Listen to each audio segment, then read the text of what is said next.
Hello guys, രാവിലെ എഴുന്നേറ്റപ്പോൾ തന്നെ നല്ല പണിയുണ്ടായിട്ടോ.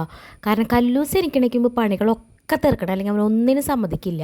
അപ്പം ഞാൻ വേഗം പോയി കുളിച്ച് വന്നു. പിന്നെ കുറേ തുണികളും അമ്മ മടക്കി വെച്ചിട്ടുണ്ടായിരുന്നു. അപ്പോൾ ഞാനതൊക്കെ ഒന്ന് ഒതുക്കി വെക്കാമെന്ന് വിചാരിച്ചു. നിറച്ചും തുണികളാണ് കേട്ടോ, ചേട്ടൻ്റെ എൻ്റെയും കല്ലൂസിൻ്റെയും. പിന്നെ കല്ലൂസ് വൃത്തികേടാക്കിയിട്ടതും ഒക്കെ ഉണ്ട്. അപ്പോൾ ഞാനത് തിരിച്ച് തിരിച്ച് വെക്കണം. എൻ്റെയും കല്ലൂസിൻ്റെയും ചേട്ടൻ്റെ ഒക്കെ മാറ്റി മാറ്റി വെക്കണം, അല്ലെങ്കിൽ എടുക്കുമ്പോൾ ആ കലങ്കോലമൊക്കെ എടുക്കും കേട്ടോ.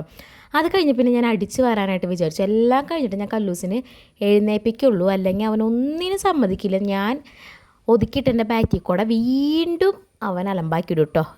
എനിട്ടില്ലെങ്കിൽ അത് തന്നെയാണ്, എനിക്ക് കഴിഞ്ഞാൽ അതാണ് അവസ്ഥ. പിന്നെ ഞാൻ വിചാരിച്ചു ചായ വെച്ച് കുടിക്കാൻ. എനിക്ക് നല്ല തലവേദന ഉണ്ടായിട്ട് ഇതൊക്കെ കഴിഞ്ഞപ്പോഴേക്കും. അപ്പോൾ അങ്ങനെ നല്ല കടുപ്പത്തിൽ നല്ല ചായ വെച്ച് കുടിക്കാമെന്ന് വിചാരിച്ചു. അങ്ങനെ ചായയൊക്കെ ഉണ്ടാക്കി കഴിഞ്ഞപ്പോഴേക്കും നമ്മുടെ നായകൻ എഴുന്നേറ്റ് വന്നു കേട്ടോ. അപ്പോൾ അവനെ കുറച്ച് നേരം കൊഞ്ചിക്കണം. ചില ദിവസം ആൾ നല്ല മൂഡിലായിരിക്കും എൻ്റെ അവനെ, ചില ദിവസം കരഞ്ഞിട്ടായിരിക്കും കേട്ടോ. പിന്നെ വലിയ കുഴപ്പമുണ്ടായില്ല. അപ്പോൾ ആളെ എഴുന്നേൽപ്പിച്ച് വന്ന് പല്ലൊക്കെ തേച്ചെല്ലാം കഴിഞ്ഞപ്പോൾ അവന് ചോറ് കൊടുക്കണ്ട. അങ്ങനെ ആശാൻ ചോറൊക്കെ ഉണ്ണുന്നുണ്ട്. അപ്പോൾ അത്രേ ഉള്ളൂ. ബായ്.